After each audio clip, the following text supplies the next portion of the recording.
So then we are back with more understandings from the time of the Second Tabernacle services, where we find the Aramaic English translation of the word. This translation comes from the original manuscripts of the prophets of the Israelic lineage.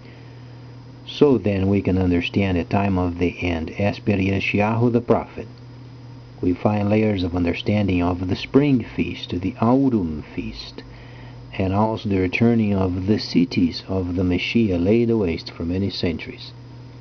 As we read then Yeshayahu the prophet, we always ask why then Israel has destroyed its own prophets, why they have murdered Yeshayahu, for instance, an extremely important prophet.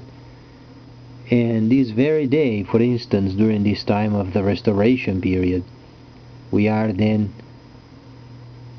obviously evaluating his writings and understanding Revelation, for instance, the 1,000 years of the Messiah, then versus 1,000 years of Nahashatan, and both of these are gone. And then we are during the time of the restoration period of the holy cities, as per the instructions of the prophet Yeshayahu chapter 1:8, and also Yeshayahu the 61st chapter. And then these cities, as we understand, obviously makes a reference of the first 7 cities of Asia Minor, and these are then described in Revelation. And then Revelation explains the understanding of what then Yohanan went through, or John, because as we read the Bible, it is very important each of us realize the Bible is a copy of the original manuscripts of the Hebrews,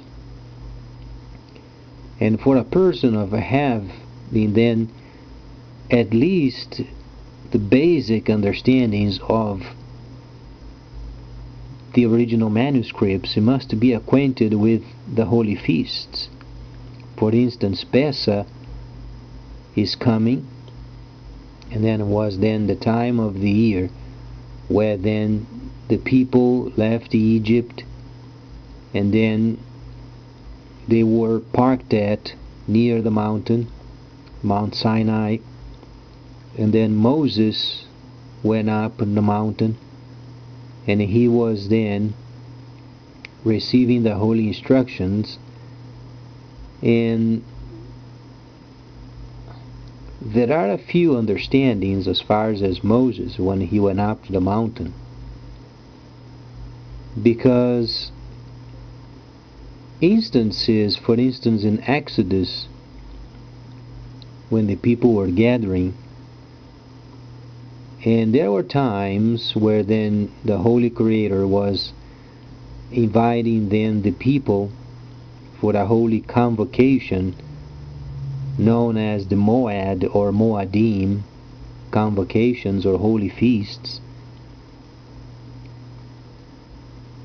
or rehearsals would be at that time, because they would rehearse these every year for more than 1,000 years until the Messiah came. And then Moadim, the holy feasts.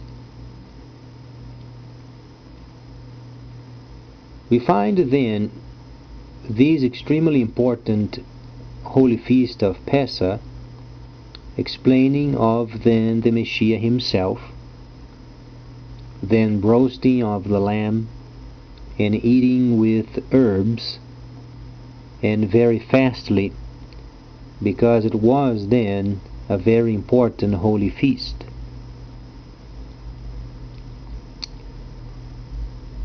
Truly the Bible, the Greco-Roman translation, though they tried the very best they could, they were not from the lineage, so then they simply described these holy feasts or Moadim as feasts of the Jews. But then in order for us, we are then, for instance, grafted, or then we are participating in these holy feasts, because we must have salvation via the original Messiah.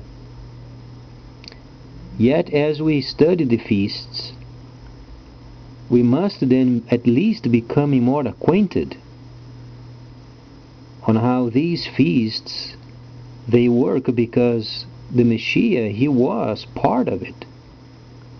Let's say, for instance, when the Messiah was describing the ladies working, for instance, at the farm or at the working site, and then the Messiah was explaining when he was returning, that then one was going to be at the earth and the other one is going to be taken away. Couple of persons working at the field, one taken away and one left. So what is the meaning of this? Is the meaning regarding then two people would be 50% is going to heaven versus 50% staying on the earth? Is that truly what it means when you read the Bible? If you read the Bible. Because unfortunately the Bible is very vague when it comes to the original manuscripts. The very important topics, sometimes the translator would make a reference as of, oh, the feast of the Jews was then during this time. Or then there was another section, or then the feast of the Jews was then nearing, and then Paul, he was then preparing himself then to observe the feast. And then Paul was readying himself to go to Jerusalem because of the feast. So though we read, these feasts are then very far away from us. When we read, for instance, in the feast of the Jews, we are then people from the outside of the faith. We don't even consider these as worthy, and we then read on, and we don't even search of what those feasts are. And then we have an understanding of the eternal, or then the Holy Creator, as a creator regarding then the spirit of this world.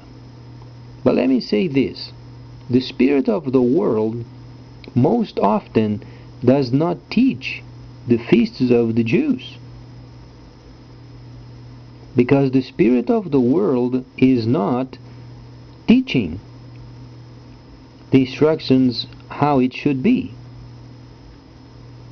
So then we have to have the initiative of studying the manuscripts and learning, because we know in the world, the spirit of the world does not teach us the feasts of the Creator.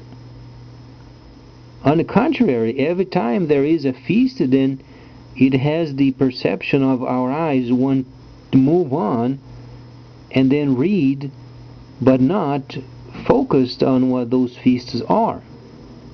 Have you perceived it?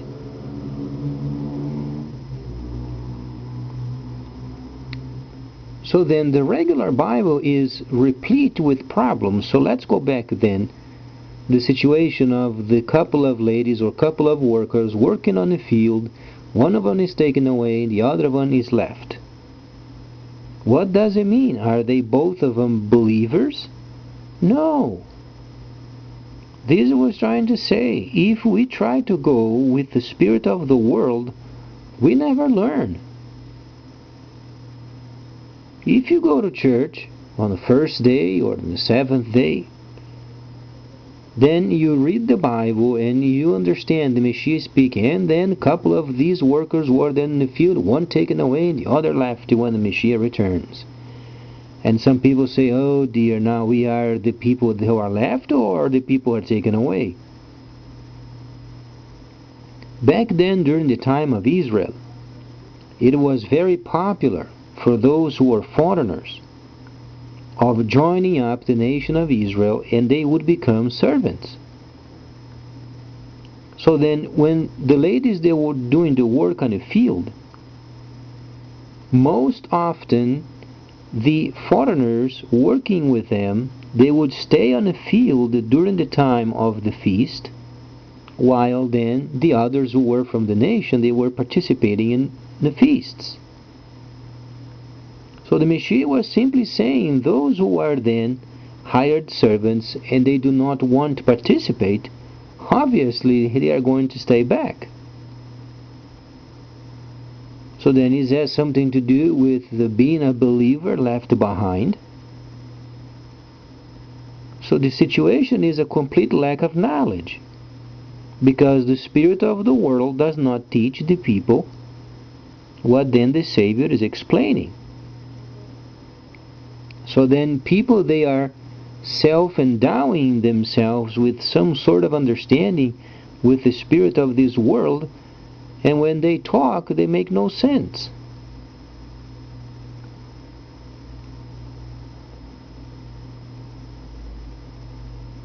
It is also hard when family members then they don't study the Word.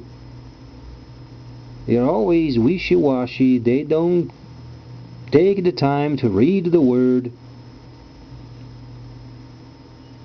Always leaving the work for someone else to do, and they go on in their humdrum lifestyles and always wishing for more. And so the world in itself does not have the knowledge. Sometimes people from the very faith, sometimes they have problems interpreting these instructions, and when they interpret, sometimes they are not on target.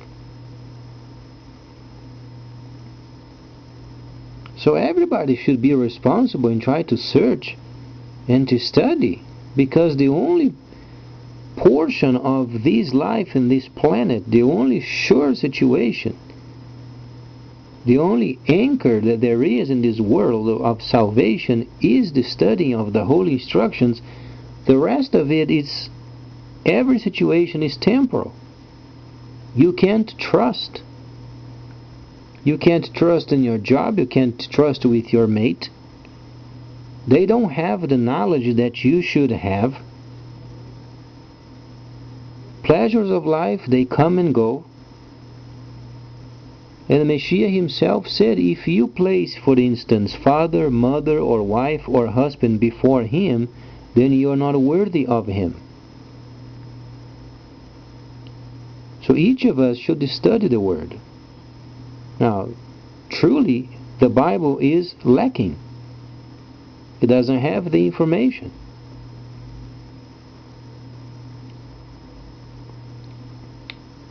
As far as reading from Daniel, next time I'm going to evaluate more of Daniel and then interpret what's going on as far as the new system, because it is becoming very complex. So please stay tuned, much more coming up.